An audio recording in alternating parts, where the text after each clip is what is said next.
رسول الله وعلى آله وصحبه ومن والاه. Brothers, quiet down. The class is starting now. Be patient, Imam.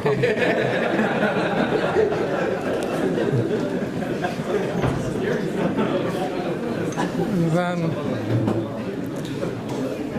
one of the things that we there is so much talk about patience that it's so like it was so hard to talk about patience in 1 hour, but we can talk about patience for the student of knowledge, and it will take like 10 hours to talk about patience. You know, part of it is anyway, it will take too long. And then patience in your hal, in hifz al-hal. Patience in not jumping from one hal, one state, spiritual state, to the other spiritual state without completing the first one. Patience in maqam, you know, and also when in the spiritual stations. You don't ask Allah subhanahu wa ta'ala to upgrade you into a different station when you have not really perfected the previous one. And you don't demand this of Allah subhanahu wa ta'ala. All you need to do is just make sure that you are perfecting your current station before you ask Allah subhanahu wa ta'ala to upgrade you. Because that upgrade will come when Allah wants it to come. Be patient. Being patient means to a great extent being content with His plans, with His timings as well. Like whatever He wants, you know, I'm pleased with it. It will happen whenever He wants, and I'll be pleased with that, and I will not be demanding, and I will not ask Allah subhanahu wa ta'ala to hasten anything. He wants to slow down. He wants, you know, not to basically advance to me, to my community, to my ummah. I'm waiting, you know, just patiently waiting. So much to talk about patience in different regards. But patience is at the root of all good qualities and all good actions. Okay, Imam ibn Qudamah rahimahullah, who died in the year 620 after Hijrah, and who wrote al-Umdat, which is the briefest manual on Hanbali Fiqh. And then he did not only write al-Umdat, that brief manual, but he wrote other books such as al-Kafi, such as al-Muqna' and al-Kafi and al-Mughni, in this particular order for the more advanced students. Al-Mughni being a compendium of fiqh, being a mawsu'a fiqhiyya, being comparative fiqh, certainly with a Hanbali leaning, but he mentions the positions of the three other madhahib, as well as positions of independent mujtahideen, and the positions of righteous predecessors, including the Sahaba radwanullahi alayhim. In his book al-Umdat, Imam ibn Qudamah started by, like usually fuqaha do, they start by al-ibadat, and out of al-ibadat they start by salah, but before salah they address al-tahara, because al-tahara is a prerequisite of salah. You could say that they are starting by salah, you know, the tahara is for salah, so mainly for salah, so that is why tahara comes first, but they are actually starting by salah because they are following the hadith of Jibreel. And now we are in the book of salah, and now we are up to the chapter of Salatul Musafir, Babu Salatul Musafir, or the chapter of the prayer of the traveler, And he will talk about certain things, the qualifying distance, when are you considered a traveler, qualifying travel, what type of travel is considered qualifying travel for shortening the prayers, and and fitr, because al-ahkam al-muta'alliqa bil-safar, the rulings that are contingent upon travel would be what ahkam. You know, 4 things are muta'alliqa bil-safar. One of the things is fitr in Ramadan, to break your fast in Ramadan. The other thing is, you know, combining the prayers, and that is for all safar according to the majority, but for the Hanafis, they don't have jama in travel except in nusuk, except in, you know, the day of Arafah. So, and then you have, what else is contingent upon travel? is shortening the prayer, and that is according to all mazahib. You shorten the prayer when you're traveling. And what else is extending the mash or the wiping on the socks from 1 day to 3 days will be the other thing. Otherwise, there are no, aside from the ahkam of safar itself, etiquettes of, musafirin with each other and stuff like this. But when it comes to al-ahkam al-fiqhiyya that will change upon travel, it's fitr, breaking your fast, combining the prayers, shortening the prayers, as well as extending the mash or wiping on the footgear from 1 day to 3 days. So qualifying distance, qualifying travel, there are certain exceptions where you would be traveling but you cannot shorten the prayer. Rulings, the ruling of shortening, is it wajib to shorten the prayer, mustahab, or what? That will be discussed when we talk about the ruling of shortening the prayer, and then he will talk about the duration for which you could shorten your prayers. The order is a little bit somewhat, awkward, because you would expect the ruling of shortening to come up here. But anyway, Imam al-Qudamah wanted brevity, and he wanted to finish the whole chapter in a couple of paragraphs. So that is why the order came in this way. That's why the order came in this way. First thing he said is وإذا كانت مسافة سفره 16 فرسخا وهي مسيرة يومين قاصدين وكان مباحا فله قصر الرباعية خاصة. Someone said anything? Okay. So وإذا كانت مسافة سفره 16 فرسخا. 16 مبني على فتح الجزئين for those who are interested in نحو. فرسخا would be تمييز منصوب also. So إذا كانت مسافة سفره 16 فرسخا, if the distance of traveling is 16 farsakhs, which is the distance covered in 2 days at a moderate speed, وهي مسيرة يومين قاصدين, which is the distance covered in 2 days at a moderate speed, وكان مباحا, and the travel is permissible, فله قصر الرباعية خاصة, then one is entitled to shorten the 4 rak'ah prayers particularly, or only. Only the 4 rak'ah prayers will be shortened. As everybody knows, you don't shorten Maghrib and you don't shorten Fajr. You only shorten the 4 rak'ah prayers. Okay, so the qualifying distance, he said 16 فرسخا. 16 فرسخا is, why did he say 16 فرسخا? Where did he come up with this? There's something called the barid. There is something called the farsakh, and there is something called mil like mile, but mil. Well, let's just call it mile. Okay.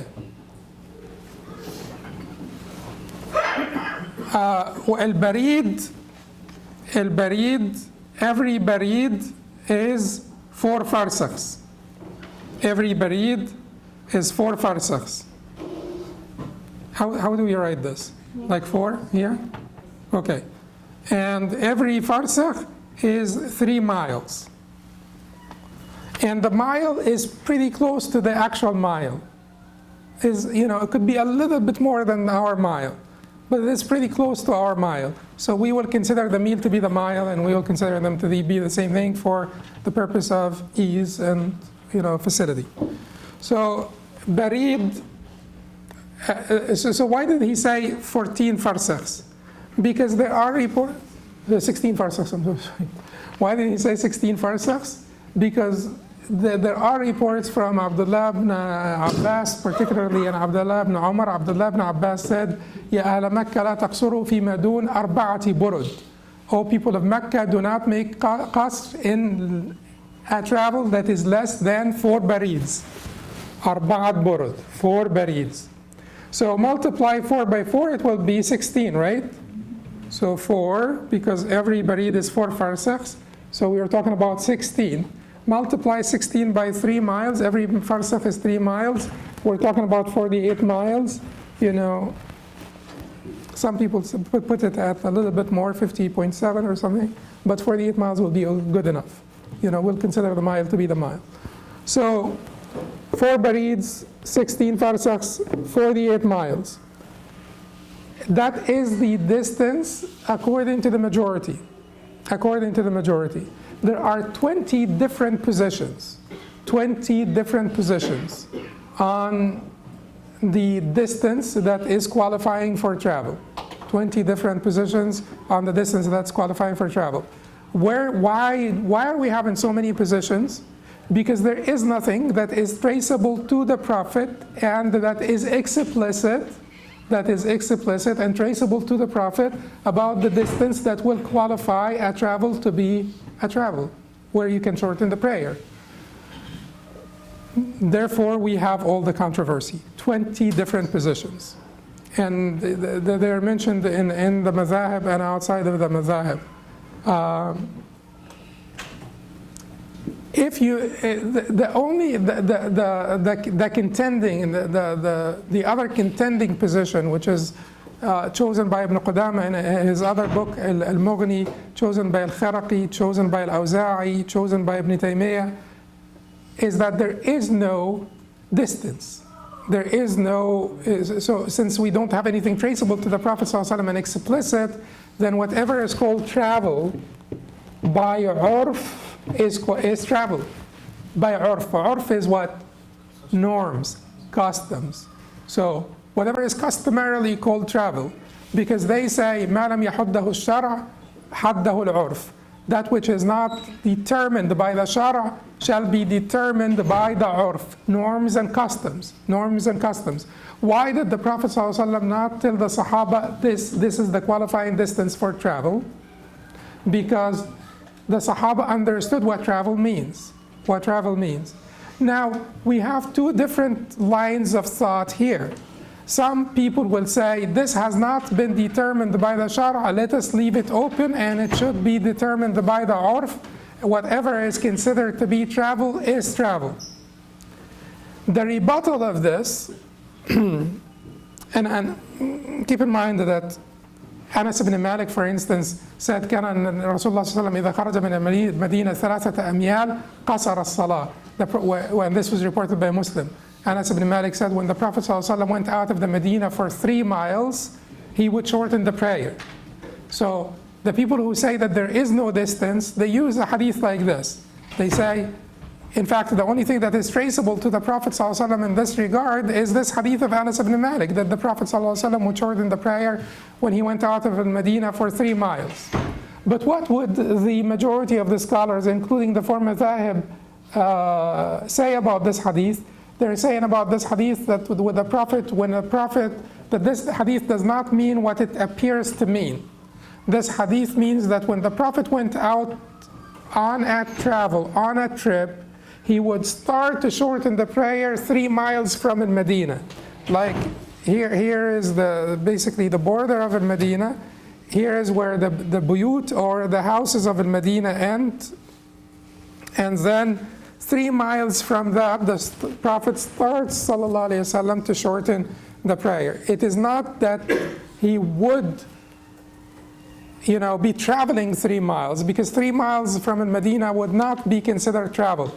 And Ibn Taymiyyah rahimahullah said that the Prophet would go out to al-Baqi' and would go out to different places outside of Medina, and we've never heard of him shortening the prayer when he went out with his ashab to those areas, and they would be outside of Medina. He was trying to rebuttal the position of Ibn Hazm radiallahu anhu, rahimahullah, and radiallahu anhu also, where he said that once you have left the borders, the fence, the walls of your city, cities used to have walls at the time, village, city, once you have left that border or city border or wall or whatever, you are allowed to shorten the prayer, even if you're just going out like one or 2 miles and coming back.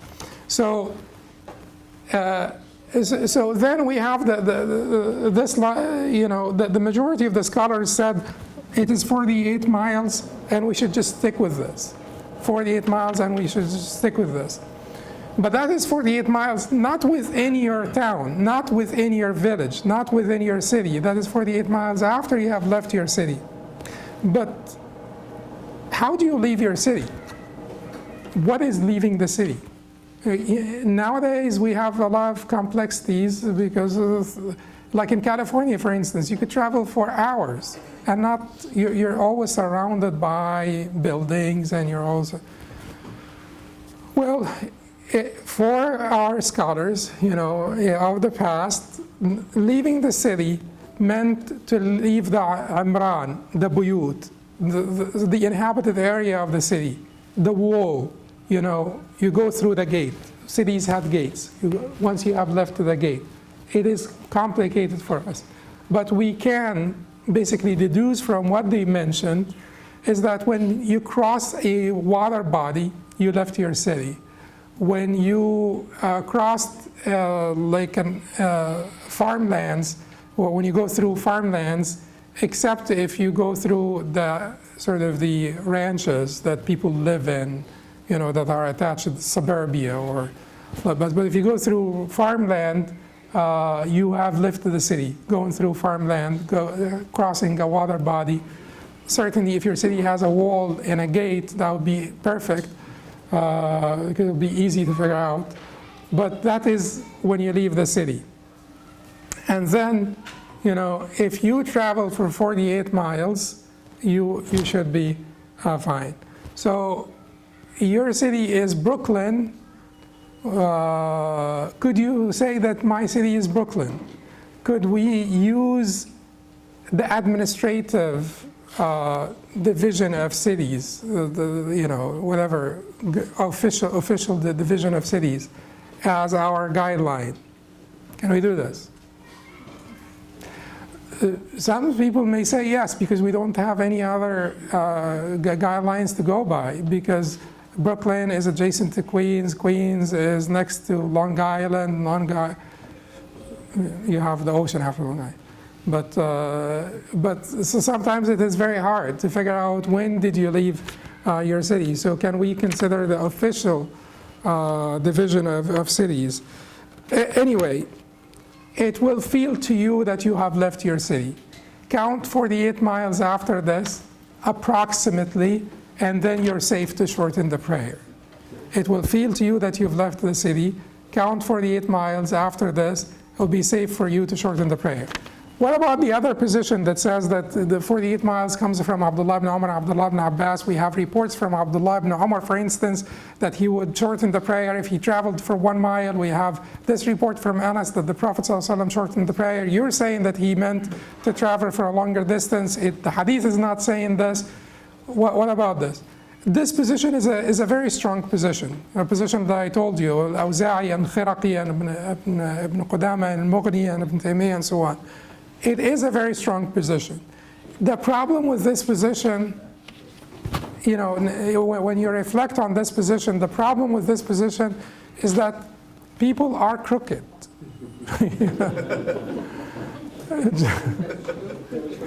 And they just, we'll start to see really weird fatwa that you could really entrust some people with this position and say that they will suffer, that is determined by customs and norms. These are sensible people that will not call travel something that is other than travel. Travel for them may be more than 48 miles.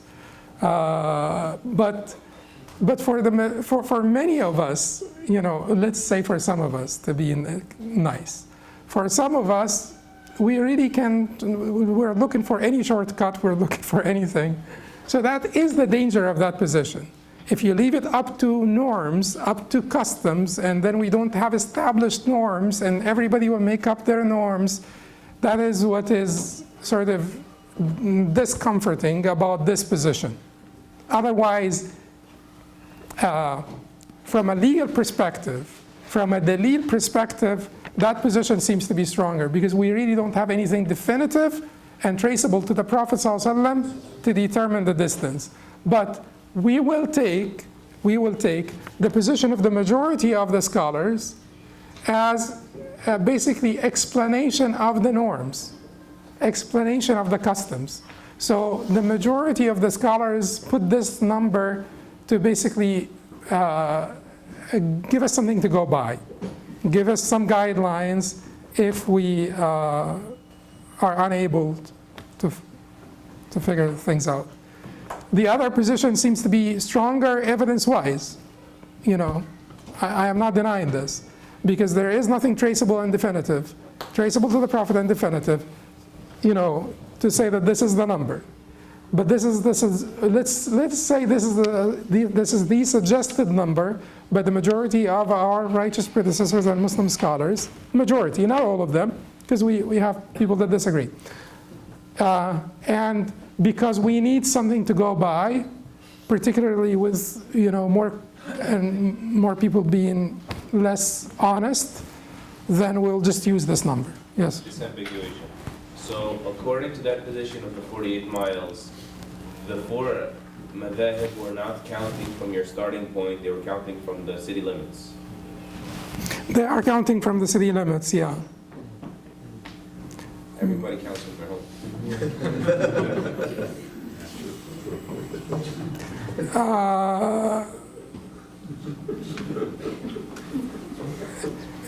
The problem is that, let me tell you this. The problem is, where is your city limit? Because they didn't really specifically mention that you're going to start to count once you have left.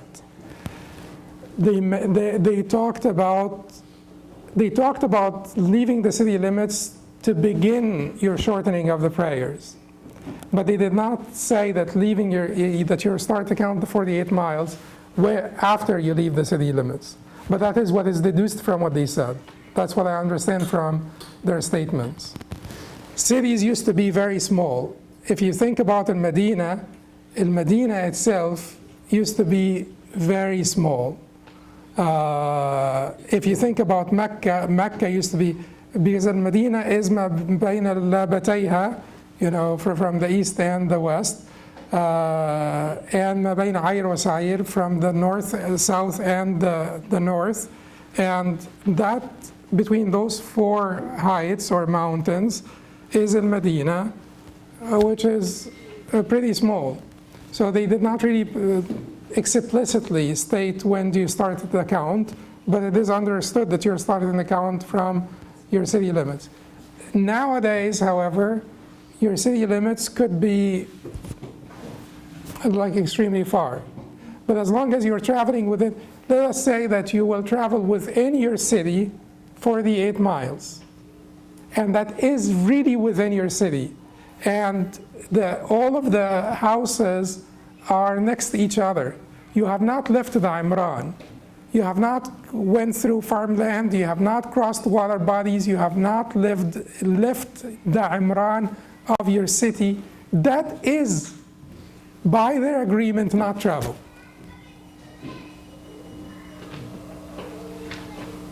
So you're traveling for 48 miles within your city.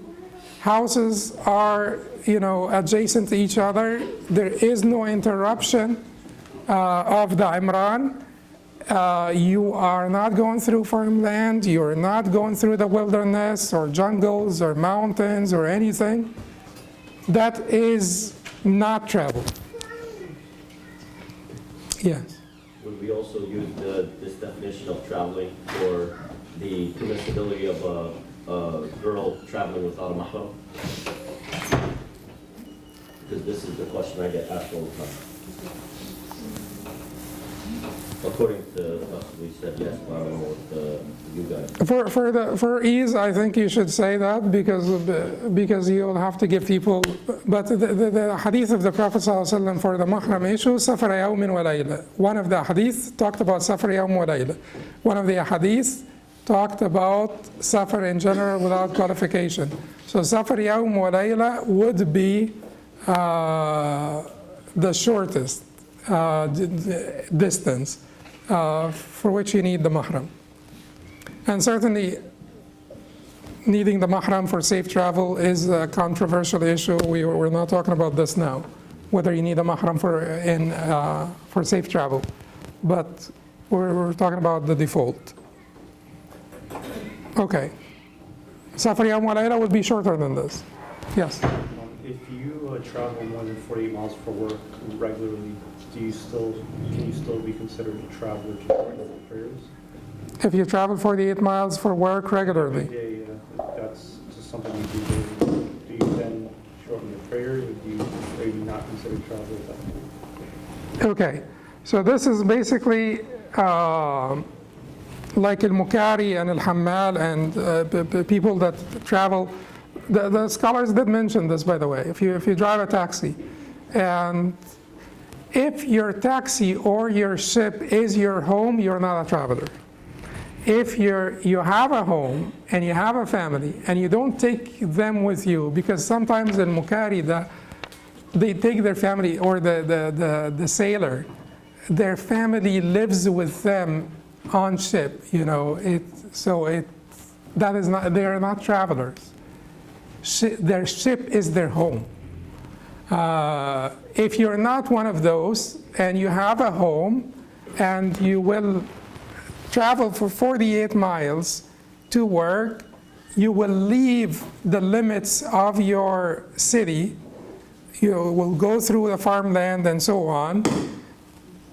I would say my understanding is that you're counting the 48 miles after you've left your city.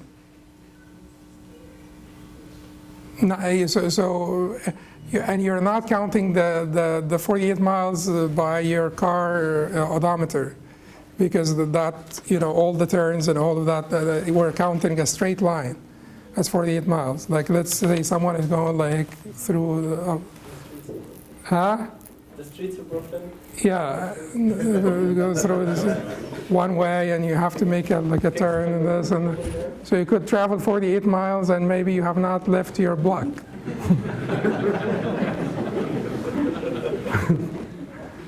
But we're talking about 48 miles, and this is a matter of estimation. So you're estimating. This is a matter of estimation. You're estimating that you have traveled after you've left your city 48 miles to qualify. Okay, so that's the point of the qualifying distance, and we said that the evidence-wise, the stronger position is that has not been determined, therefore it should be determined by norms and customs, but practically speaking, we should accept the suggestion of the majority of our earlier scholars and just go by 48, so that we could tell people something tangible, concrete, and instead of just telling them whatever you feel is travel, is travel. Yeah. Can I confuse everybody now? Yeah. So I don't think the Hanbali opinion is 48 miles. What's the Hanbali? I think it's a bit more. In kilometers, the least I've seen is 138 kilometers. Between 138 and 140. And this is based on the Fadsaf being either way. So the Malikis took the Fadsaf being 2,500 dirham, but the Hanbalis and the Shafi'is see the 1 mile or mean is equal to 6,000 dirham. It is extremely difficult to figure out, because even the Hanbalis, even al-Buhuti in Sharh Muntah al-Iradat, he quotes from Ibn Hajar about the mile. What does the mile mean? And so he's borrowing from a Shafi'i. Say 6,000 too. Yeah, so that is not inherently Hanbali. That's a Shafi'i determination that the latter Hanbalis wanted to adopt. So I wouldn't be so like. This was mentioned there. Oh no, yeah, both are the explanation by al-Buhuti. He takes in both cases from Ibn Hajar, and Ibn Hajar is talking about the prevalent sort of understanding in Egypt during that time, what the meal meant in Egypt during that time. It is extremely hard. What we can be comfortable with is that it is 4 barids. Every barid is 3 farsakhs. Every farsakh is 3 miles. What is the mile? That there is much controversy here, and it will be extremely hard to tell what is the mile. And I said that, like in the beginning, I said that 48 is for simplicity, not for accuracy, because it is extremely difficult to figure out what would be accurate in this regard. So Sayyid Sabiq's, Sayyid Sabiq put in some effort into this, by the way. Practically speaking, he did invest some effort, and he came up with this 50.7, 88 kilometers, 50.7 miles. So you may use that. It's all approximate, because no one can really tell.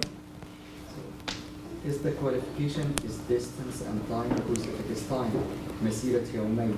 If we use that qualification, to remove any. No, because they clearly said if you cover it in 1 hour, that would be considered travel. So they specifically pointed out this point. Are we talking about time or are we talking about distance? They said if you cover this distance in 1 hour, that is still considered travel. Yeah, so we're talking about distance, we're not talking about time. Yes? Okay, shouldn't we consider the time difference? When they came up with these outlines, that was what, 1,000 years ago? Yeah. We don't suffer as much as they used to suffer to travel 48 miles, right? So traveling now 48 miles is not that hard. The fuqaha answered this specifically and said if you cover this distance in 1 hour, it's still considered travel. Because the concept itself is that this is a charity from Allah subhanahu wa ta'ala, so we accept Allah's charity. So this is basically sort of a rukhsa from Allah, a concession from Allah, so we shouldn't complicate the matter. Ya'la ibn Umayyah came to Umar ibn al-Khattab and said to him, Allah subhanahu wa ta'ala said, وَإِذَا ضَرَبْتُمْ فِي الْأَرْضِ فَلَيْسَ عَلَيْكُمْ جُنَاحٌ أَن تَقْصُرُوا مِنَ الصَّلَاةِ إِنْ خِفْتُمْ أَن يَفْتِنَكُمُ الَّذِينَ كَفَرُوا. And if you travel through the land, then there is no sin upon you in shortening the prayer if you fear the disbelievers, if you fear from the disbelievers. He said, no one is fearing from the disbelievers now. This was during the Khilafah of Umar radiallahu anhu. The whole peninsula was Muslim. No one is afraid of the disbelievers. Umar said to Ya'la, I said the same thing to the Prophet ﷺ, and the Prophet ﷺ said to me, صَدَقَةَ صَدَّقَ اللَّهُ بِهَا عَلَيْكُمْ فَاقْبَلُوا صَدَقَةَ اللَّهِ. It is a charity that Allah had given you or granted to you. Accept Allah's charity. Just, so we should not say, oh, no, we'll just take it. Okay. Then, Imam ibn Qudamah rahimahullah said, وَإِذَا كَانَتْ مَسَافَةُ سَفَرِهِ 16 فَرْسَخًا وَهِيَ مَسِيرَةُ يَوْمَيْنِ قَاصِدَيْنِ, and that he said if the distance is 16 farsakhs, 1 barid is 4 farsakhs, 1 farsakh is 3 miles, 1 mile is, I'm not going to tell you, you figure out, I'm not taking this on. But Sheikh Sayyid Sabiq, I know, personally that he did a lot of homework before he made up this number, 50.7 miles. I find it to be very close to 48, and I found 48 to be particularly simple. So then he said, وَهِيَ مَسِيرَةُ يَوْمَيْنِ قَصِدَيْنِ, and that is the distance you cover in 2 days at a moderate speed, but they specifically said, but even if you cover it in 1 hour, it's still travel. وَكَانَ مُبَاحًا, and the travel is permissible. Then one is entitled to shorten the 4 rak'ah prayers particularly. Travel is permissible. When is the travel impermissible? Well, there are a lot of reasons. Someone is traveling for like some wicked, intention. Huh? Casino. But sightseeing is not wicked. Sightseeing, because you will find in the books of the fuqaha that they say, لا للسائح, not for the tourist. When they talk about the sa'ih, when we translate this as the tourist, they don't mean the tourist. They mean the one who is just going around without aim, without like direction, just going around, like just moving around. Like التائه الهائم, which is also the one who's just going around like in the wilderness without aim. But sightseeing is something else. It's called the nuzha al-furja. Furja means sightseeing, and you know, that is still permissible, and that will still allow you to shorten the prayer. So if you're going to Spain, you know, which Sheikh, who takes, huh? Sheikh Yasir Qadi also goes to Spain? No, Sheikh Abdullah Hakim Quick, yeah. So if you're going to Spain with Sheikh Abdullah Hakim Quick, then you could shorten the prayers. Anyway, إلا أن, except, these are the exceptions now. We will go over the exceptions. يأتم بمقيم, he prays behind the resident, and that is by the agreement of the four mazahib. You pray behind the resident, you pray like the resident, 4 rakahs, by agreement of the four mazahib. أو لم ينوي القصر, or he does not intend to shorten the prayer. If you start the prayer without intending to shorten the prayer, the default, keep in mind, the default is always 4 rakahs. How many rakahs is dhuhr? How many rakahs is dhuhr? 4. That is the default. That is the default. So if you did not intend, you're traveling, but you did not intend to shorten the prayer, and you said Allahu Akbar to pray dhuhr, and then you said, oh, I'm traveling. I should have intended. So Ibn Taymiyyah will say it is okay. You could still pray too, because you still have the concession. But keep in mind, the position in the madhab is that no, you're going to pray 4 because you did not make the intention to shorten the prayer, and the default for dhuhr prayer is 4. Unless you made the intention beforehand, before you say Allahu Akbar, you will not shorten the prayer. Then he said, أو ينسى صلاة حضر فيذكرها في السفر. He forgets a prayer that became due on him while a resident and remembers it while traveling. If you are at home and then the prayer times comes in, and then you forget, and then you travel, and then you want to pray that prayer, how are you going to pray it? 4 or 2? 4. Vice versa. You are traveling and you arrived. Now you're home. Now you're home. When the time came in, you were traveling. It was asr. When the time came in, let's say it was dhuhr. When the time came in, you were traveling. You arrived home before asr. Are you going to pray 2 or 4? 4. The default is 4. So the salah had to come in while you're traveling, which is al-wujub wal-ada. Ada is when you perform it, you have to be traveling. If one of these 2 happened when you were not traveling, وجبت في الحضر أو أديتها في الحضر. If it becomes obligatory on you while you're resident, not traveling, or you perform it, either or you perform it while you're a resident and not traveling, 4, not 2. And then he said, أو صلاة سفر فيذكرها في الحضر. He forgets a prayer that became due while traveling and he remembers it while a resident. In these cases, he needs to complete the prayer. أو صلاة سفر فيذكرها في الحضر فعليه الإتمام. He forgets a prayer that became due while traveling and he remembers it while a resident. In these cases, he needs to complete the prayer.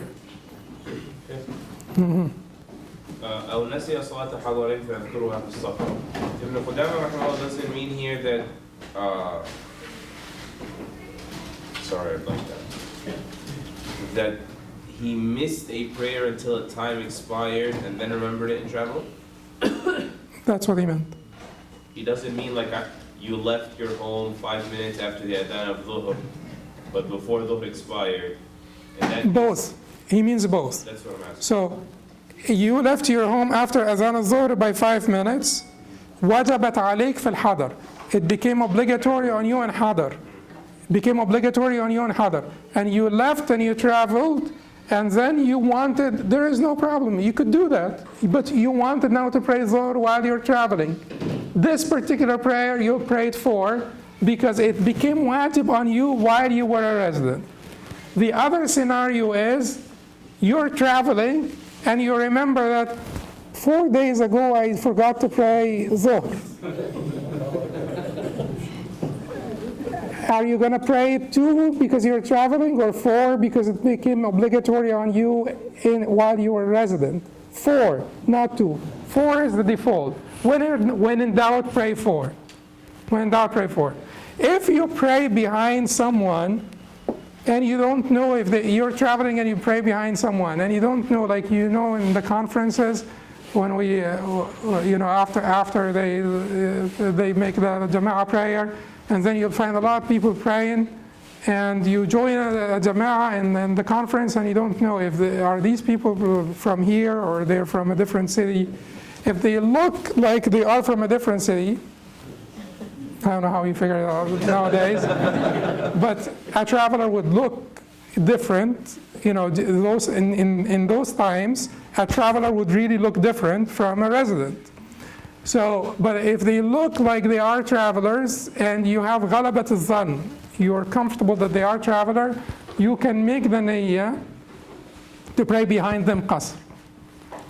Or you could even do something better, which is to say, if they were making qasr, I am praying behind them qasr, and if he's making itmam or praying 4, then I'm praying behind them 4. And in this case, it is okay. When is that okay? When يغلب على ظنك, when it is most likely that this person is actually a traveler.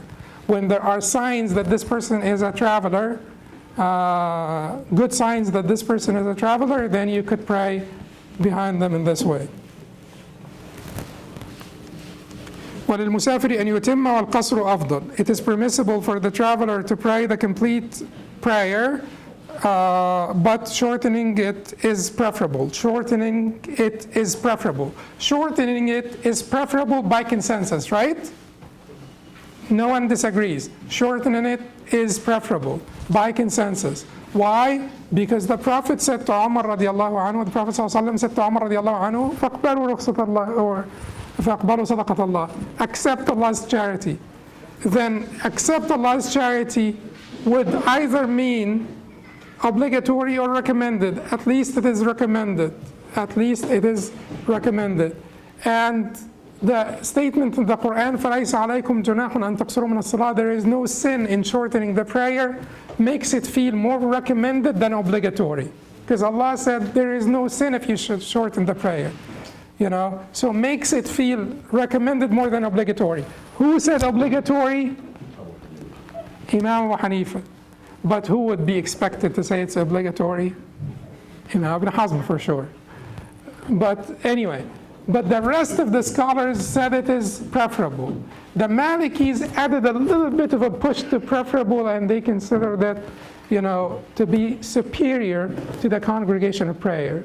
So if you are, so you pray in congregation, or you pray alone, and you pray in congregation and complete it, or you pray alone and shorten it. The Malikis would feel that it is superior to pray alone and shorten it than to pray in congregation, to that extent. So it is really preferable for the Malikis. Shafi'is and Hanbali said just preferable, and Imam Abu Hanifa said it is obligatory to shorten. ومن نوى الإقامة أكثر من 21 صلاة أتم وإن لم يجمع على ذلك قصر أبدا. ومن نوى الإقامة أكثر من 21 صلاة أتم وإن لم يجمع على ذلك قصر أبدا. He who has the intention to stay more than the period of 21 prayers, meaning four full days plus one more prayer, must complete his prayers. If he does not have this intention, he continues to shorten his prayers forever. Okay, so if someone knows how long he will stay, let's first finish with the one who does not know how long he will stay. Imam ibn al-Munzir reported the consensus of the scholars that someone who does not know how long he will stay can continue to pray qasr forever. And there are many reports from the Sahaba radwanullah alayhim. I have a list of reports here for you from the Sahaba radwanullah alayhim who spent months and sometimes years shortening the prayer. The scholars say, the majority of the scholars said that those people did not know how long they will stay. They were there for a particular purpose, and once this purpose was over, they meant to go back. And they can continue. Like if you are from, you're from the countryside. I'm from Egypt. I know, so I'm going to give an Egyptian example. If you're from the countryside and you come to Cairo for some government document, and if you come to Cairo for a government document and you're from the countryside, maybe it's better now, but I don't know. But when I used to be there, it's, you really don't know. Could it be like a few days, a couple of years? I don't know. So you're not sure. Then in this case, you continue forever, and that is by consensus. Except that the Shafi'is said 18 days would be the ceiling. So the Shafi'is violated the consensus. Sometimes we report consensus even if, like a whole madhab contends that consensus. So the consensus is not really like a bona fide consensus, but it is, it is the vast majority of the scholars, to the point that Ibn al-Munzir reported it as a consensus. To the point that Ibn al-Munzir reported it as consensus. But the Shafi'is say 18 would be the ceiling. So we're done with this. The vast majority of scholars, including the Hanbalis, said that if you don't know when you're going back, so at no point of time, you had at no point of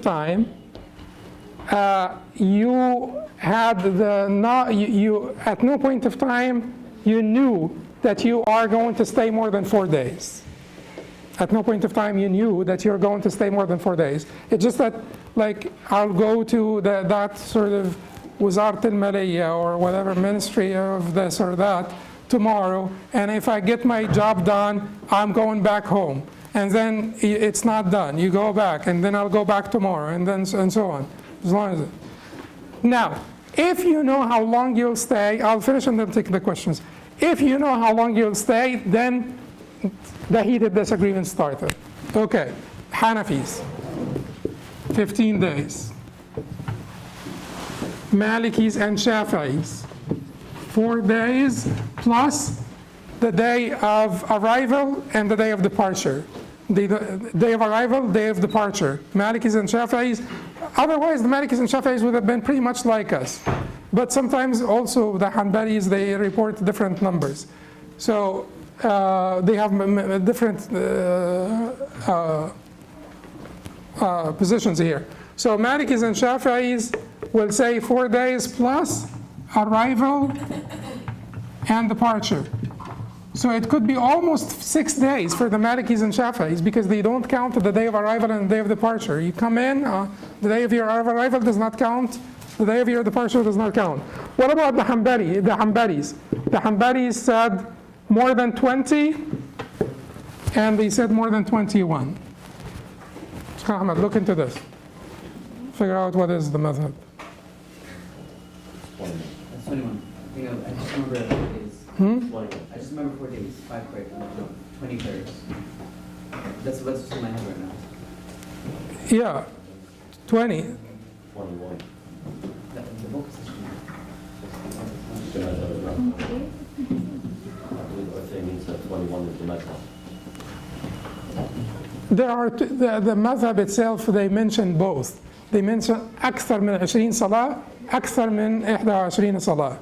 They mention more than 21, more than 20. It may be that it is more than 21. It may be that it is more than 20. So once up to 20, you're shortening. 21, if you pray 21, you're not shortening. Just let's go by this. Up to 20 you're shortening. 21 you're not shortening. But also in the madhab there are in different books of the madhab they said more than 21. So from 22 on you're not shortening. Just remember 20 because it's closer. Now, what else is out there? No limit. No limit is not in any one of the authorized positions of the four madhahib. So if you want to be on the safe side and you want to be in bahbuhat al-madhahib al-arba'a, basically, which is, yeah. Evidence-wise, why did they say no limit? They said no limit because of the reports from the Sahaba that they prayed for months and years, you know, and they said that it is incomprehensible that the Sahaba, that someone would shorten for like months or years, and at no point of time they had the knowledge that they will stay more than 4 days, or that they will stay more than 3 days. They also said that the Prophet ﷺ made qasr in Tabuk for 20 days. They'll also say that the Prophet ﷺ made qasr when after the conquest of Mecca, Fath Mecca, in Mecca for 18 or 19 days. Therefore, and they will also say that when the Prophet ﷺ went for Hajj, he stayed 4 days in Mecca, 4 days in Mina, 1 day in, 1 day out, so 10 days total. And this was reported by Abdullah ibn Abbas that he made qasr in Mecca for 10 days. The people who have numbers, who have, you know, who designated numbers of days or salawat, would answer this by saying that the Prophet ﷺ spent the 19 days in Mecca not knowing at any point that he was just doing things in Mecca, and he did not know at any point that he will spend more than 4 days. Other people may contend and say, no, it's not really possible. The Prophet ﷺ, you know, was extremely organized. It's not possible that the Prophet would spend 19 days, but at no point in time he would actually, he knew that he was going to spend more than 4 days. And then they will say, okay, the Prophet ﷺ spent all of this time, the Prophet ﷺ spent all of this time shortening the prayers. Let us say he did not know. But where are you coming up with the numbers from? You know, how do you designate those numbers? And those numbers also, there are 18 different positions of the righteous predecessors and the great mujtahids about the numbers. You know, what is the number or the longest duration of qasr. If you want to enjoy being within the basically the four madhahib, the authorized view of the four madhahib, and you don't find this particular position, Hanbali position of more than 20, starting from 21, which is pretty close to the Maliki or Shafi'i, because 20 prayers is 4 days, but the Malikis and Shafi'is will give you, in addition to this, the day of arrival and the day of departure. So if you're not comfortable with this determination, take the Hanafi position. 15 days would be enough for you. Yeah, really, because if you take the Hanafi position, you will be, you know, still within the positions of the four madhahib. And we said that we do not really depart from the position of the four madhahib, except if there is a need and it's a valid position of an imam, mujtahid imam. Like, you know, there are certain conditions to depart from the position of the four madhahib. So if you want to pick a number, pick the Hanafi number, which is 15 days. If you're comfortable with the 4 days or the 20 prayers, that's good for you as well. Does that apply for both shortening and combination? Applies for shortening and combination. It applies for shortening and combination. Yes? I am on Hanafi, for example, and I travel for 30 days. Do I start shortening after 15 days? No. Or You start once you arrive. This is a very good question. A very good question. You know, a sister said that she's Hanafi and she will shorten for 15 days. She arrived today and she will stay for 30 days, let's say, 20 days. She will spend 20 days here. She's traveling, she will spend 20 days, and she's taken the Hanafi position of 15 days. Does she shorten for 15 and then complete the prayer for the last 5 days? No, absolutely not. Not according to any one of them. Once you know that you're going to be a resident, when you arrive, you complete the prayers. You don't take 4 days, you know, it's not like a 4 days bonus or, no. Once you arrive, if you're going to spend 5 days, aside from the day of arrival and departure, and you're Maliki or Shafi, and you're going to spend 5 days aside from the day, 5 complete days in the middle, aside from the day of departure and arrival, and you're Maliki or Shafi, you will not shorten any prayer. Once you have arrived, you will pray 4 rakahs.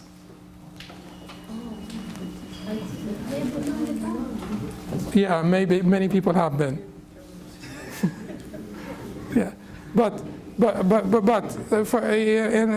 because of the people who have arrangements and so let's stop here and then give 5 minutes for people to leave who need to leave, and then we will take all of your questions, inshallah.